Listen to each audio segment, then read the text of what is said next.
You're on the Bible Forum. I'm Warren Sprouse. I want to tell you what the mainstream media won't tell you. Wayne Allen Root, CEO, entrepreneur, self-proclaimed prognosticator, says it's all right there. All the cards have fallen into place. Liberals and the biased and bribed mainstream media are just too blind to see it. It's Donald Trump's win over Hillary Clinton all over again. It's George H.W. Bush overcoming a 17-point deficit to beat Michael Dukakis all over again.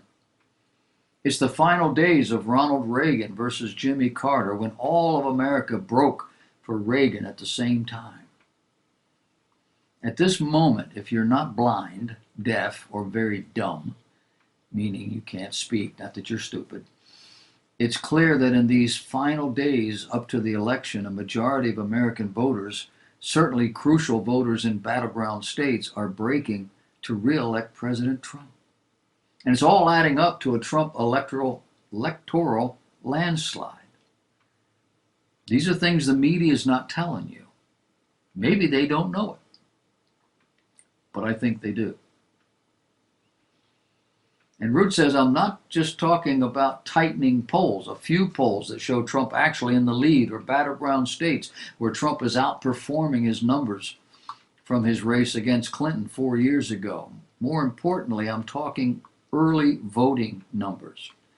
Trump is doing extraordinarily well in early voting in Florida, Nevada, Iowa, North Carolina, Arizona. Trump and Republicans will garner the much-needed physical votes on Election Day. And poll watchers, prognosticators all know Republicans rule on Election Day. If Florida is representative of battleground states all over the country, Trump is about to win both the Florida popular vote and the electoral landslide. Democrats are panicking in Florida and all over the country.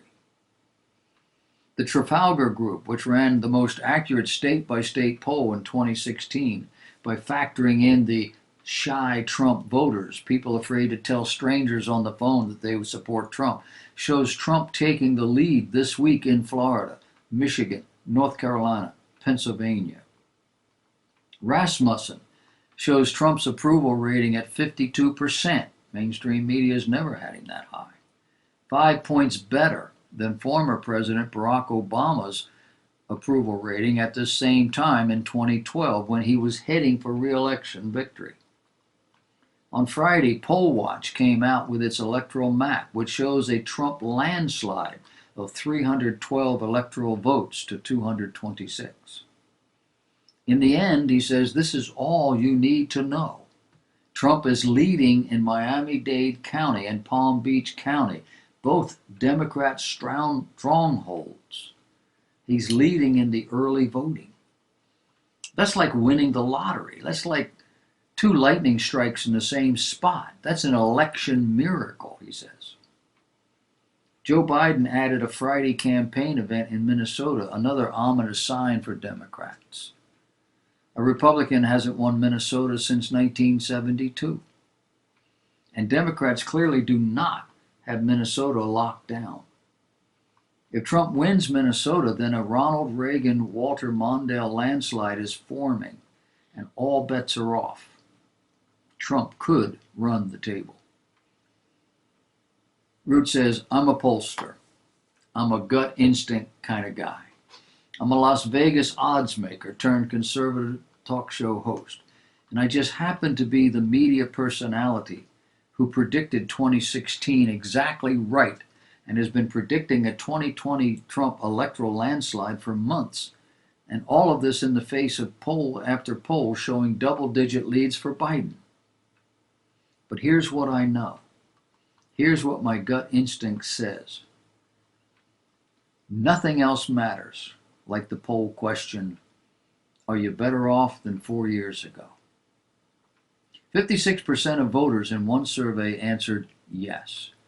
That's the highest in modern history. Reagan scored 44%, and he won a 49-state landslide. Trump scored 56. Even more importantly, who exactly are they better off than?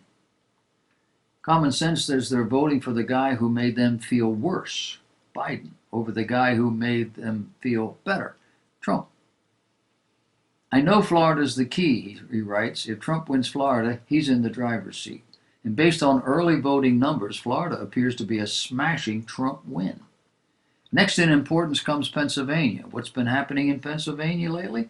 If you haven't noticed, deep blue, Democrat controlled Philadelphia is on fire. Rioting, looting, burning, and injured cops. He guarantees the rest of Pennsylvania voters have noticed, and that this will push Trump over the edge in Pennsylvania. Democrats have clearly destroyed Philadelphia. Why wouldn't a sane Pennsylvanian voter want them to do the same thing to the entire country?